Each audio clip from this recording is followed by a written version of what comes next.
Okay. So I am ready when you are, sir. All right, I thought you was going to ask the question. I would. Well, tell me, Mr. Guy, how it was working with Tom Hambridge on Living Proof. Well, first of all, Tom and I did a Skin Deep. And before we did Skin Deep, just conversations, Tom had his pen out and he just was taking down notes as I was talking, and we started writing songs from that, because all songs are stories. And he was like, man, just listening to you, I could write songs all day. And we went from then on, because Max had known him was better acquainted with him than I was. And I didn't know he was into writing like that, and I called him the White Willie Dixon.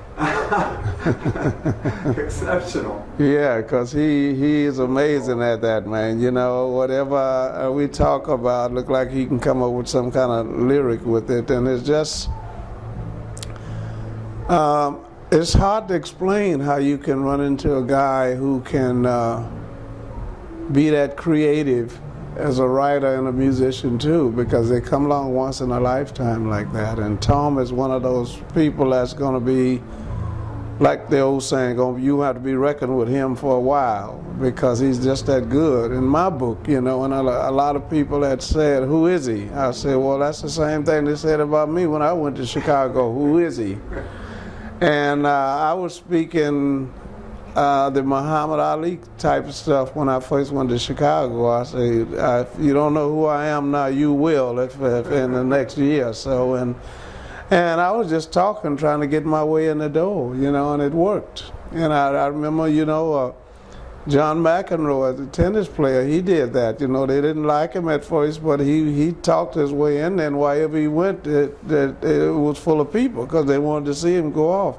I know his mom and dad very well, and we was in San Francisco and Portland, Oregon, and they would tell him to shut up, and his mom and dad looked at me one day and said, he'll shut up if you tell him, buddy. I said, I'm not going to tell him nothing. He's a guitar player. Oh, I know. Les Paul. Yeah, we didn't jam with him. Matter of fact, he got one of the guitar magazines he was mentioning about me. I got it at home now. Guitar Aficionado magazine, yeah. Yeah. It's a little highfalutin, but...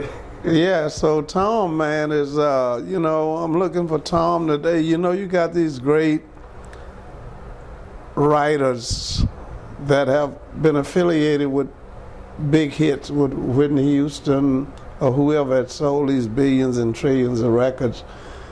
And when you get that famous as a producer and a writer, whatever you say works within the record company. And I think it's just a matter of time for he be the same way. You just say, who is it, Tom? Because B.B. fell in love with him. B.B. King, man. Yeah, he just said, man, why is my producer? And Tom, I saw this smile on Tom's face, because this cut on the new album with B.B. and I singing a spiritual song. And it gets next to me, because I was doing more spiritual before I learned how to play guitar. My parents wasn't able to have instruments, so it was all voices, and not my parents. If you go back to Lou Rawls and the Pilgrim Travelers and the original Five Blind Boys, they didn't have instruments. It was the voices that was doing it.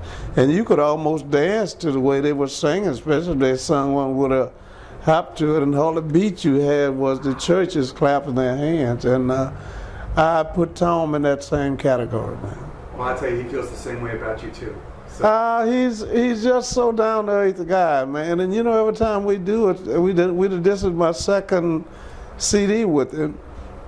And I did a lot of recording with Muddy Waters, Howlin' Wolf, and if you mention names like that, those guys is legends way probably before I was born.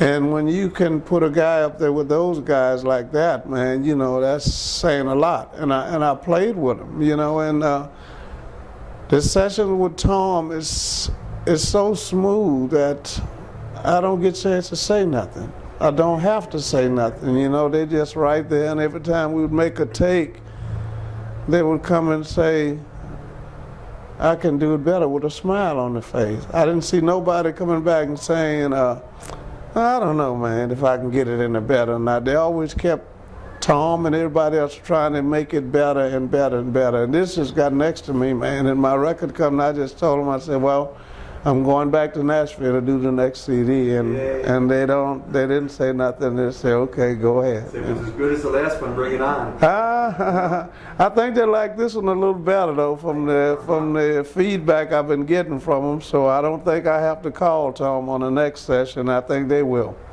Lord, from your lips to God's ears, as they say. Buddy, speaking of God, God bless you, man. Thank you very much. Thank you so much. So, and tell Tom he's the best, and he'll be there for a while. Excellent. Thank you. All right. Bye-bye.